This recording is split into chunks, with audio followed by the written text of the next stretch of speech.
شلون أنجح بالعربي وأنا طالب خارجي سادس ابتدائي 2024؟ أهلا وسهلا بكم طلاب. بالنسبة لي ما يعرفني وياكم أستاذ علي، مدرس المواد كافة.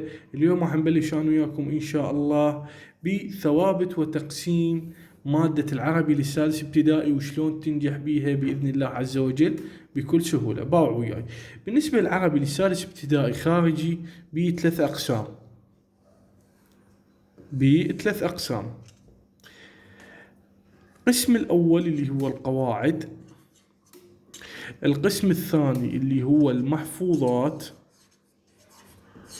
والقسم الثالث اللي هو الإنشاء.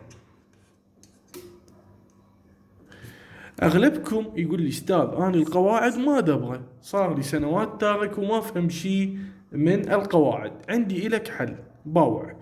القواعد عليه 50 درجة، والمحفوظات ويا الإنشاء ذني اثنينات عليهن شقد؟ عليهن 50 درجة. هذا الكلام يشمل طلاب الخارجي فقط. فأنت إذا تواجه صعوبة بالقواعد تقدر تعوفه، تقرأ بس المحفوظات والإنشاء. حلو لهنا طلاب؟ حلو.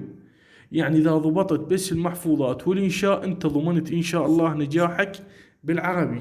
حتقول لي أستاذ أنا هم أواجه صعوبة بالمحفوظات وهواية وما أقدر أحفظهن، والإنشاء ما أعرف شلون أقرأ وشلون أدبره.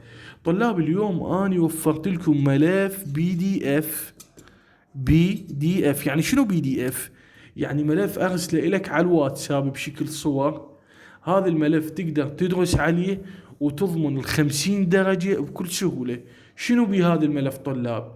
بمواضيع بسيطة للمحفوظات وكذلك الإنشاء، عدد أوراق كلش قليلة ما تتجاوز 7 أوراق، تقدر من خلاله تضمن الدرجة الكاملة اللي هي 50 درجة.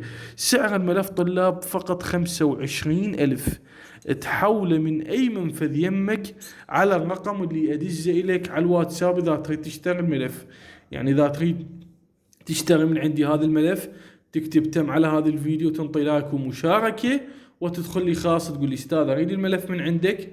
أنا بإذن الله عز وجل راح أدز لك رقم مال تحويل، تروح لأي كي كارد يمك يحول لك الفلوس على رقمي وتطق لي صورة للوصل الأبيض تدز لي إياها، ومباشرة أنا راح أرسل لك الملف وتضمن نجاحك بإذن الله عز وجل بمادة العربي للسادس الابتدائي. طلاب أي واحد عنده أي سؤال أو أي استفسار يقدر يسأل بالتعليقات، وإن شاء الله نجاوب الجميع. تحياتي لكم، لا تنسوا متابعتي على اليوتيوب وعلى التيك توك. في أمان الله.